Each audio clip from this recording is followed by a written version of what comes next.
as part of that declaration. And together, we had a chance to speak with Marylanders who were coming in to get the support. We also had a chance to speak with this remarkable staff. And together, we had a chance to meet people like Yaritza Perez Acosta. She's been working with the Small Business Administration since 2018. She lives in Puerto Rico, and she just came from a disaster declaration site in Rhode Island. Her work is remarkable, and I thank her for her service, and it's because of her work that she's able to see people like Casey, who has a tire business, or she's able to see people like Will, individuals like Will who own a trucking business and has 2 employees and is trying to figure out what his next steps are going to be. People like Yaritza sees them, and she supports them, and we're all grateful. We now have 2 business resource centers that are fully operational. One permanent location in Baltimore City, and the other temporary location in Baltimore County. And we will have news on a permanent location in Baltimore County soon. So to all Marylanders looking for hours and locations, please visit sba.gov and you can get all the information that you need. Yesterday, we also formed a new intergovernmental economic response team. The Lieutenant Governor will chair the first meeting this evening. And I've appointed 3 members of my staff to work with the Lieutenant Governor on that effort. Deputy Chief of Staff Manny Welch, Deputy Chief of Staff Johnny Dorsey, and Chief Performance Officer Asma Mirza. And they're working around the clock to make sure that we're taking care of our workers and our businesses and everyone affected by the economic consequences of this collapse. One of the mantras in the military we had was, mission first, people always. And that is the mindset that we are applying to this effort. I'm also working closely with the Maryland General Assembly on the Port Act. Our team has offered several amendments to that piece of legislation, and today I just briefly want to highlight 3 of them. The first, we propose the creation of a new permanent scholarship program for the families of transportation workers who die on the job. The work that these men and women do every single day is both essential and dangerous, and we must ensure that when there are tragedies like this one, that the state does not forget about their children and their families. Mission first, people always. Second, we propose flexibility in work search requirements for unemployment insurance.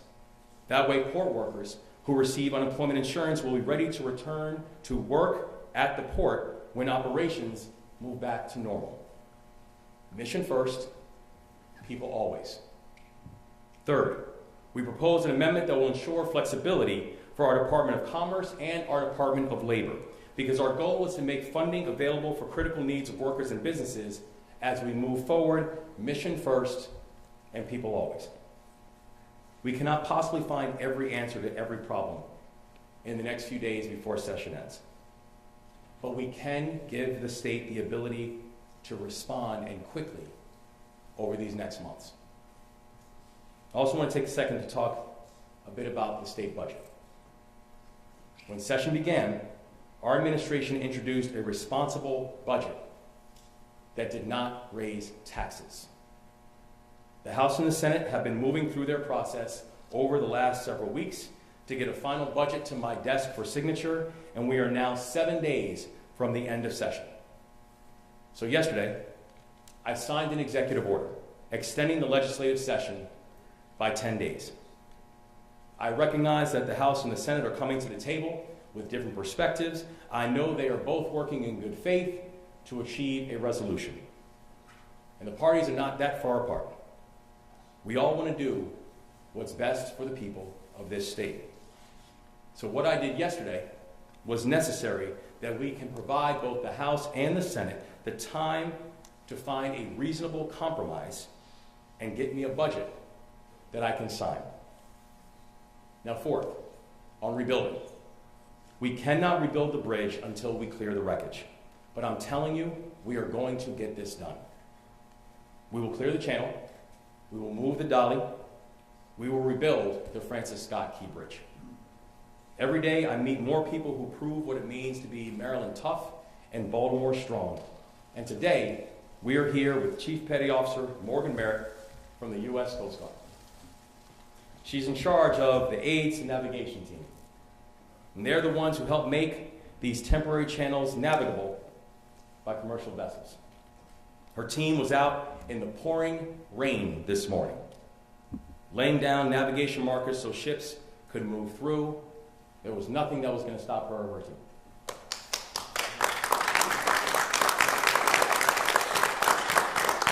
And while she might have been born in Fort Pierce, I got to tell you today, you're a Marylander, and we're thankful for you. So in this moment, I'm going to hand it over to Admiral Gilreath, who's going to be speaking for Unified Command, and then following him, we'll be joined by Colonel Pinchason of the Army Corps of Engineers, Secretary of the Maryland Department of Transportation, Paul Wiedefeld, Senator Ben Cardin, and the Mayor of Baltimore City, my friend Brandon Scott. I want to thank all of our additional partners for being here today. So now, I'll turn it over to Admiral Gilreath, representing Unified Command. Good afternoon, I'm Rear Admiral Shannon Gilreath. 1 week ago today, we were in this very room at about this time holding our very first Unified Command meetings with all of the first responders that came to help in this tragedy. And so while the uniforms of some of those first responders have changed, and some of the faces of the responders have changed, their dedication has not. And I'm so proud of the folks, Governor, thank you for recognizing many of the folks at the Unified Command and taking the time to do that, sir. You and the mayor and all the officials that have come by to say thank you to them. We truly appreciate that support. Their dedication remains unchanged, and we are going to get this mission done. So let me give you an update on where we are today on those priorities. So priority number one still remains to reopen the Deep Draft Channel. And Colonel Pinchason is going to give you some more details on the challenges of that in just a few minutes. Our number two priority is to remove the dolly from the channel. And we continue to work on that. We've got divers going down today that are still continuing to survey around the ship. We've got engineers that are working to plan how we remove portions of the bridge from the dolly, as well as remove damaged containers. And our third priority is to remove the rest of the bridge from the waterway. And we continue working along those lines, led by the efforts of the Maryland Department of Transportation and their contractors. And so yesterday we had a planned lift of one of those sections. The weather has delayed that lift, and so we haven't yet completed it, but it's still in the process, and we're still working to get that done over time. We just can't do that lift in lightning, and some of those other conditions are making that challenging, but from a safety perspective, it is unsafe to operate those cranes when we have lightning in the area. So we're going to continue to work to do that, but we've got to do that safely. Now, as the governor mentioned, we have made progress in a couple other areas. We have reopened that northern channel that we spoke about yesterday with our first two barges to traffic through there. And we just reopened that southern channel today at a draft of 14 feet. We're going to continue working and planning for a third alternate channel when we get those spans that are just north of the deep draft channel removed. But that's still going to take us some time to do that. So I want to thank you again for your support. I want to turn it over to Colonel Pinchason to give us an update on the actual challenges that we're finding with that deep draft channel and the engineering that her team and the Navy Supervisor of Salvage team and our contractors are doing on that. Colonel Pinchason.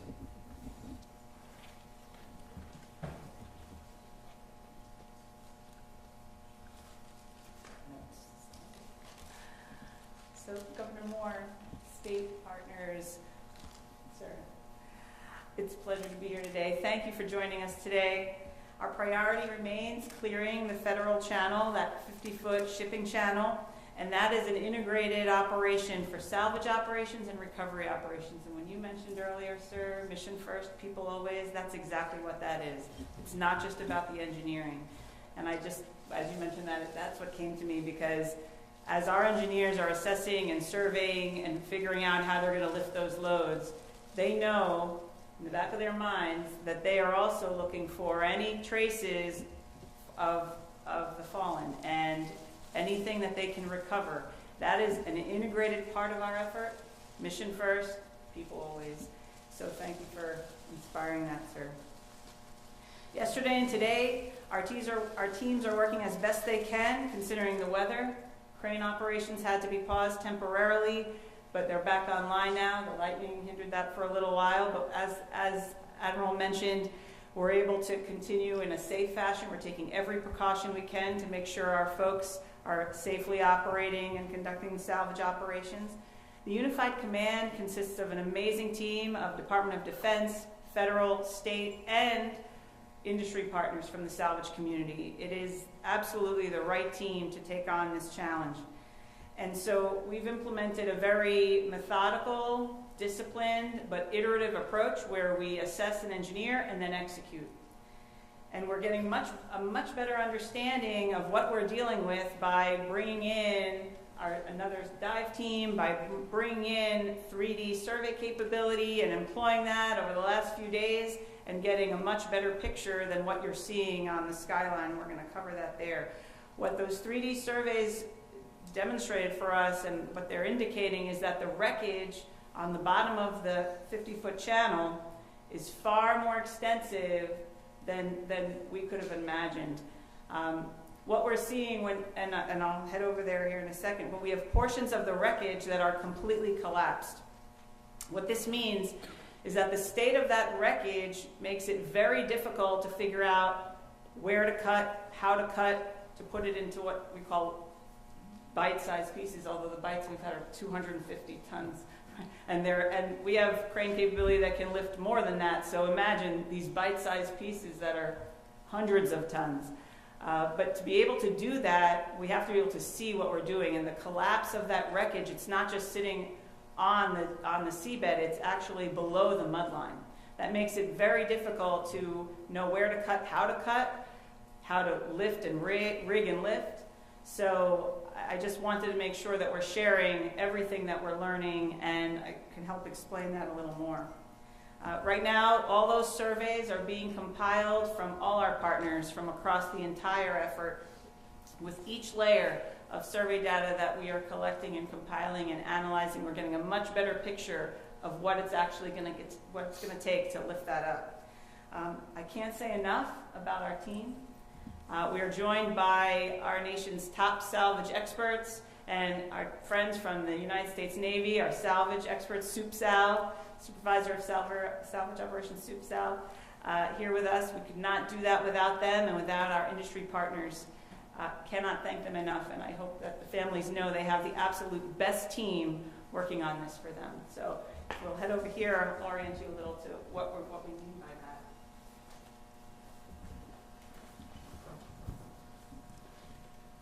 So as the governor mentioned, this is a survey graphic. I know it's a little pixelated. I don't know if we can shift. You said to shift it on the screen. Okay. This is what you all have seen. I think most of you have been out on site and have seen the wreckage. You've seen spans that look like some structural integrity there. These trusses that we see, that we used to love to see, that beautiful bridge, and they're laying in the water. But as you see below the water, it starts to get messy, right? It doesn't look like that. You can't even see what that means. You don't see any structural integrity there.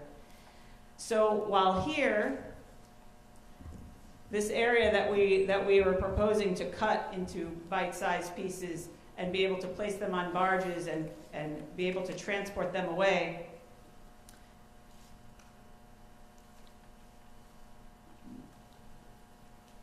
there you go. I'm fully trained now. What we're seeing in the water is that the wreckage has been completely collapsed. Some people use the term pancaked. But that's making it very difficult to even determine where to cut, how to cut. It's very dangerous for our divers to be able to go into this area. They can't see anything in front of them. This area is extremely unforgiving for them to work on. So the more data we have, the more surveys we can compile. We're completing survey data from the other side as well, and we're going to be able to put together a plan to get after this. It might change how we're going to lift this portion of the collapsed wreckage off the bottom of the seabed. You can see here, this wreckage looks still somewhat intact. We're looking here, you see, these are areas where we'll be able to cut and lift, but then as you go below the surface, 50 feet down in the water, it is not something that we're going to be able to cut through, and we don't want to put people in danger if there's going to be instability. So we're now developing our plan for that. Now, just to make sure folks know, this is something that the salvage community knows how to do. We are marshaling equipment to enable this additional type of lift. So that's when I say that we have the right people on the job figuring out how to get after this, that is 100% true. This is, for us, it looked very, I don't want to say clean, I don't want to make it sound like it's not as complicated, that this is going to be easy. It is absolutely still complex. Salvage operations are not an easy task. The magnitude of this is enormous, as you've all seen. But as you go deeper in the water, this does not represent what's underneath the water. So we thought it was really important for you to understand what our divers are dealing with and what the courage they have to risk as they're conducting operations. We are taking every precaution to keep them safe. We are making sure that when we send them in, that they are guided properly, but it's very methodic, and we have to do it very carefully. And I know that takes time, but we're very thankful for the support from the governor, who understands what it actually is going to take to do this. And we can't thank you enough for that support behind all these things. So while the cranes might not be moving, I can't even tell you how much is going on behind the scenes with our engineers. It's humbling to see how hard they're working. Amazing. I'm going to hand it off right now to the Secretary of Transportation. You coming over? I'm good. Good afternoon. I'm Paul Wiedefeld, Transportation Secretary for Maryland Department of Transportation. The Maryland Department of Transportation continues to work with the Unified Command to advance the Governor Moore's key directives as outlined. As the Governor mentioned, the weather has impacted some of the salvage work, but we continue to make progress. Overall, hundreds of people from across the country and dozens of pieces of equipment are working on our unified response. And as mentioned earlier, the contractors that we had on board went to work immediately. Thank you, Senator. That's using the $60 million that we received from the Federal Highway Administration, which allowed us to get right to work immediately. As has been said, I'm going to repeat it, we are operating at a high level of care for safety, and we will not sacrifice safety for speed. Turning to traffic coordination, the department continues to monitor and adjust the system. This morning, commuters saw higher traffic volumes and crashes with the rain, flooding, and many returning to their normal routine following spring break. I urge everyone to prepare for extra time, and please be patient and courteous to fellow drivers. The State Highway Administration continues to deploy extra emergency response vehicles to help disable motorists and clear crashes quickly. And we're continuing to monitor traffic and patterns as motorists shift their travel patterns in the Baltimore region. One suggestion for our highway users: before you head out, check our traffic cameras to see real-time conditions and plan your best route. You can find our traffic cameras on the website chart.maryland.gov. Governor, you continue to stress the importance of rebuilding the bridge, and I just wanted to make sure people understand, with everything that you're seeing here out there in the background, we're doing the same in planning for the rebuild of the bridge, particularly working with our Federal Highway Administration to line up everything we need to basically create an innovative and a very quick design and a building process. So in closing, our thoughts at the department are with the victims and their families. We know we mourn with you, and we work in honor of your loved ones. Thank you. Senator Carter. Ben Cardin, Senator. First, I just want to give my impression of what a unified command should be like. This is a model unified command.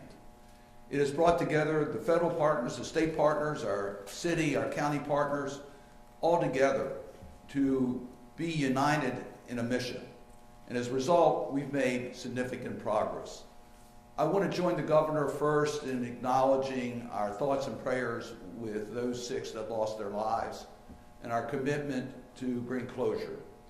That has always been our priority, and we will continue until closure is brought.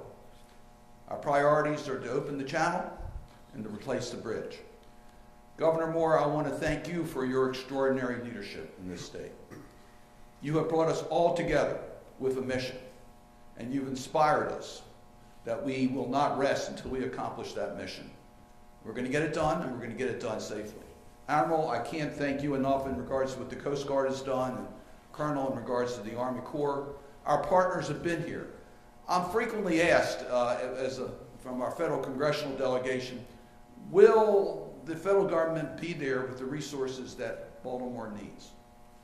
Well, look at what resources have already been made available to Baltimore. The Army Corps has had the expertise of federal agencies. They've had the money, they've had the resources, they've had the equipment. President Biden has made sure that will be done. We have the resources necessary to deal with the mission of cleaning up the channel. And as Secretary Wiedefeld says, we have the resources to start the replacement of the bridge and to deal with the challenges, transportation challenges with the bridge coming down. Next week, I have scheduled a meeting for our congressional delegation with the OMB, Office of Management and Budget, with the state of Maryland, to make sure that we coordinate in Congress with the Biden administration to make sure they have all the resources they need to complete the mission in Baltimore.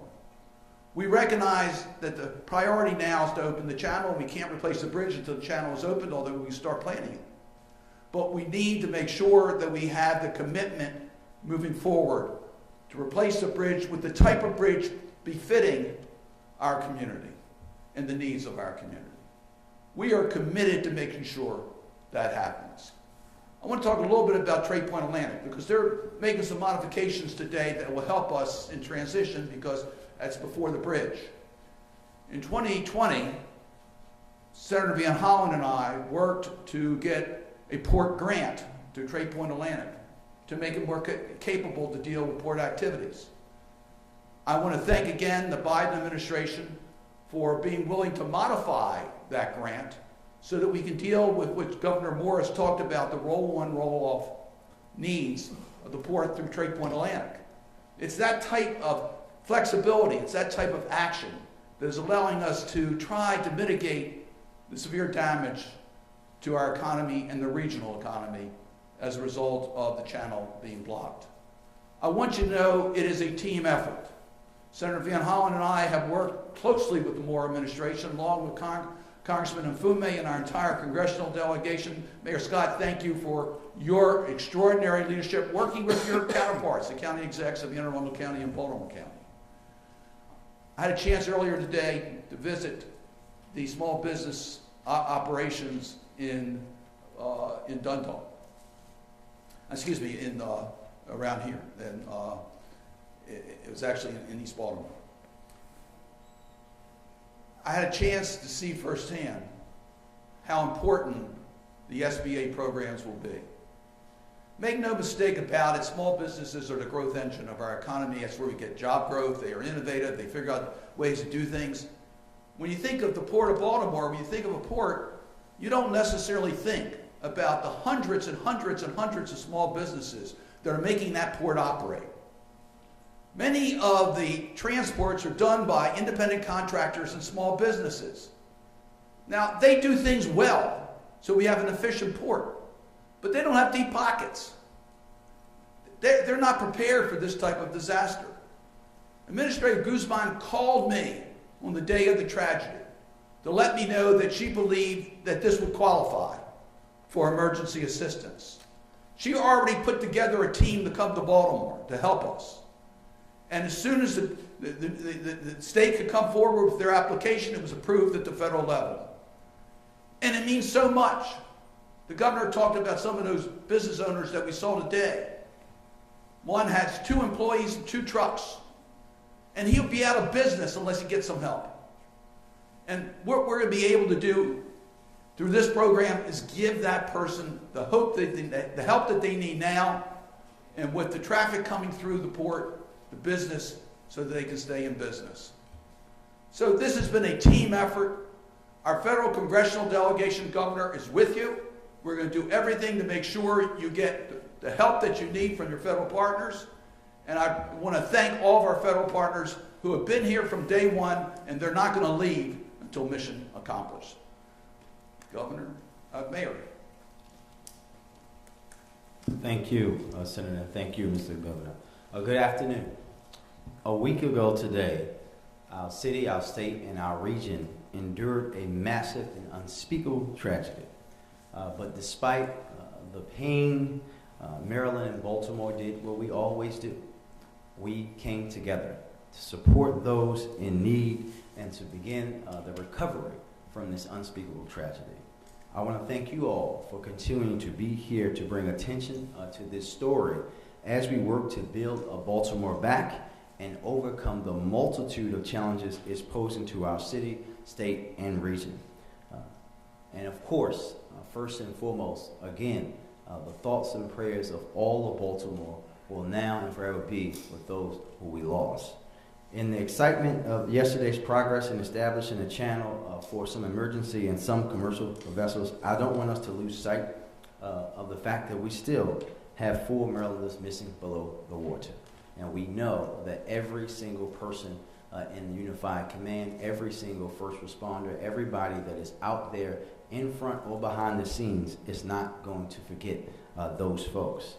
And I know that no one up here will rest until we bring them home and provide closure to their families. Yesterday, we talked about meeting with the union members from ILA and making the same commitment to them that we made to the families, that we will always be with them to see this through alongside them. Last night, I had the opportunity to meet with business owners impacted by the port closure, some of those small businesses that Senator Cardin was just speaking about, alongside my counterparts, County Executive Olszewski and Pittman, representatives from the port, from the governor's team, Unified Command, to talk about what the outlook for their businesses look like and how we can work with them to overcome it together. The road ahead is long and difficult, but we will navigate the challenges ahead and utilize every single tool we have to support businesses and their workforces. And we'll do that the same way we've done everything since that first phone call, together, in coordination, each relying on our unique tools and assets. Everyone should know, no matter how hard it is, our city will come out stronger, our state will come out stronger, and we will be more unified and more ready for the future than we were before this unspeakable tragedy. And we'll do that by focusing on our city and state's greatest asset, our people. And with that, I'll turn it back over to Governor Moore. We're going to take questions. I'm going to start with WTOP. Could you say, what are the engineers' expectations for the surveying? And you're using what, a submersible side scan sonar? Is one deployed, or is it more than one? And I know that it's going to take time and you're doing it safely, but is there a sense of when the survey might be complete and you could actually say that? So this, I don't know if you've heard me speak about this before, but it is an iterative process. It's not going to be that, okay, we finished all the surveys, we're complete. It's not. We are surveying after every single lift. Now, the 3D surveys that we're using, it's a COBRA system. It's a 3D multi-beam side scan survey system. We have 2 of them right now. We have multiple dive teams. All the salvage operations, there are 3 salvers that are working, 3 different efforts, and they all have survey teams. We also have Corps of Engineers surveyors. everyone is sharing their information. All the survey information is coming together. They're informing each other. They're sharing. It is truly a unified command. The information, the lessons from every lift, every pick, the conditions on the ground, what the divers are seeing. They're not going into their separate areas and working on it themselves. They are coming together to give everybody the best picture. They're creating a shared understanding of what the conditions are, what the challenges are, what they're facing. And we have an incredible asset from the Navy Supervisor of Salvage that is coordinating this for the U.S. Army Corps of Engineers and creating a holistic plan for the entire effort. And what's taking place on the ground is just phenomenal, and creating the best conditions for our surveyors and our divers to be able to inform the salvage operations. All right, Baltimore Sun. I had a quick question about the 56 hazmat containers. Have all of those been accounted for, and are any of those 56 among the 14 that have been breached? Your question is regarding the 14 that were crushed? About the 56 hazardous materials containers, if they've been accounted for, and if they're among the 13 that were crushed. They have been accounted for. There are 14 that were crushed. Yes. So they have been accounted for. Gotcha. And I have another question about cranes. The Chesapeake 1000 and the Weeks 533, have those been put to use yet? Can we elaborate on what those are being used for? I'll have to refer to. I'm Captain Southmore, the supervisor of Southern. They have not been used yet. There are smaller cranes that are in operation at this moment for the quote-unquote smaller lifts. Really, we brought them all on station to have them in standby for when we need to go to larger lifts. NBC News. Hold on 1 second. NBC right here. Hi, I know the Colonel spoke to this a little bit, but I was wondering, the images released by the Navy of the underwater wreckage were really striking. I was wondering if you could speak to what they reveal about the challenges of getting that channel fully open for those larger vessels, and what it says about a possible timeline for that. Yeah, I think one of the things that we see is as complicated as the overwater images are. I think one thing happened once we actually got a chance to see the submerged 3D imagery, that what we see under the water is even more complicated. That we are literally talking about mangled metal that goes to the depths of the seafloor. And also how you see it's not just on one certain area. You see it literally throughout, from the point of where the ship, from before where the ship begins, all the way down to the more shallow areas. So I think one of the things we continue to see as we continue to look through the imagery and understand the underwater imagery is the complexity is even more complex than we thought going in, just because of how submerged, how intertwined, and how mangled the metal really is. So it continues to highlight the fact that we said this was going to be a long road. This continues to confirm this is going to be a long road. It's also something that we know that there are still, as I mentioned before, there are still a lot of unknowns that we're still working to understand and dissect. We're committed to making sure we get this done. We're committed to making sure we get this done to completion. But we want to be very clear, this is not a simple operation. In many ways, this is a very unprecedented operation in the level of complexity. We're going to start on this side of the room again. AP? Yeah, I was just wondering if you could talk more about what allowed for the second channel to be opened and whether that involved lifting the piece of the bridge that you all mentioned yesterday.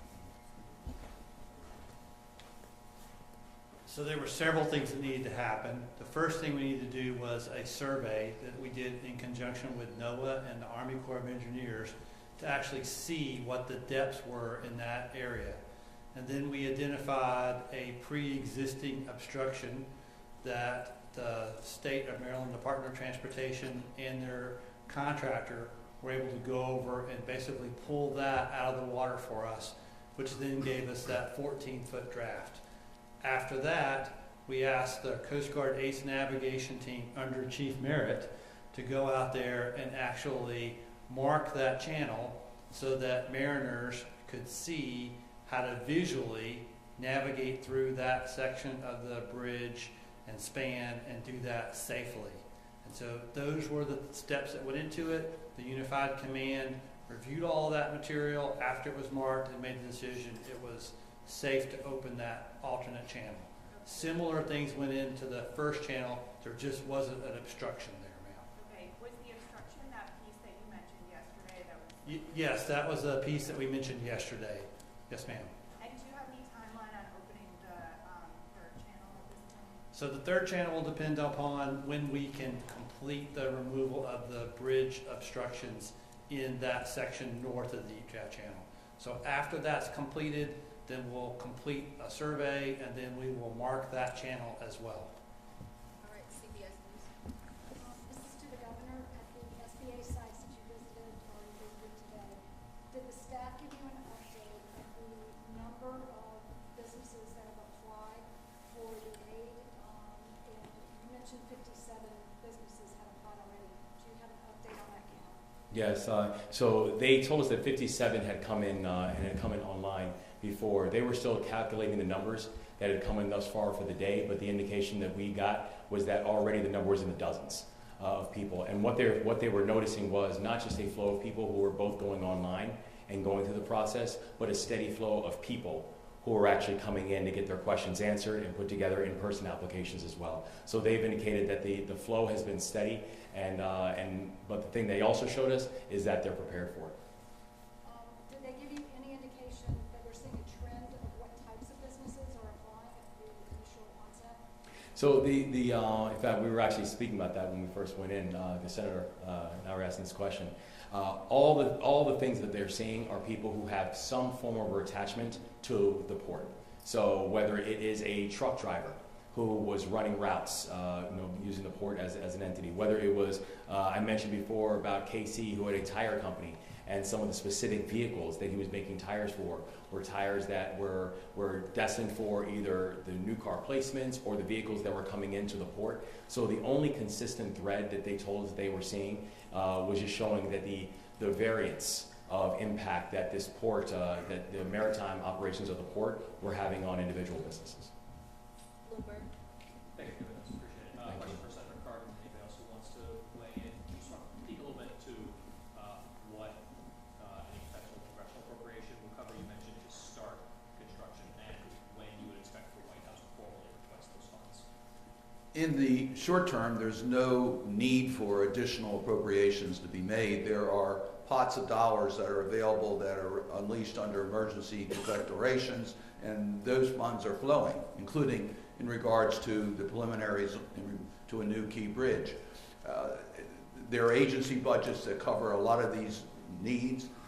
They're prepared for these types of emergencies. So there's been no slowing down, and we don't anticipate any slowing down. There is a limit to how much funds are appropriated. So there comes a time when you have to replenish those funds. That goes through the normal, in many cases, the normal appropriation process is not necessarily designated to Baltimore or Key Bridge, but there are going to be funds that are going to be necessary to be replenished as a result of this type of an emergency. When you have a tragedy like this, a catastrophic event to infrastructure that has national significance, the Congress has come together to make sure the resources are there so that infrastructure can be replaced. And I want to acknowledge Senator McConnell, the Republican leader of the Senate, for his positive comments today about the federal government will be there. All right, we're going to take our last question from the Afro. As traffic is diverted, pressure is being put on the Harbor Tunnel, opened in 1957, and the Fort McHenry Tunnel, opened in 1985. Is there concern about tunnels and surrounding buildings aging quicker than normal given the amount of traffic these tunnels receive over a period of time with the removal of debris and building of the bridge? Thank you. We've seen approximately 15,000 additional vehicles a day on the Fort McHenry, about 7,000 on the Harbor Tunnel. So over time, yes, they will have an impact. So what we will do is we'll monitor the condition of those facilities and make any necessary improvements to make sure that the safety of those facilities are maintained.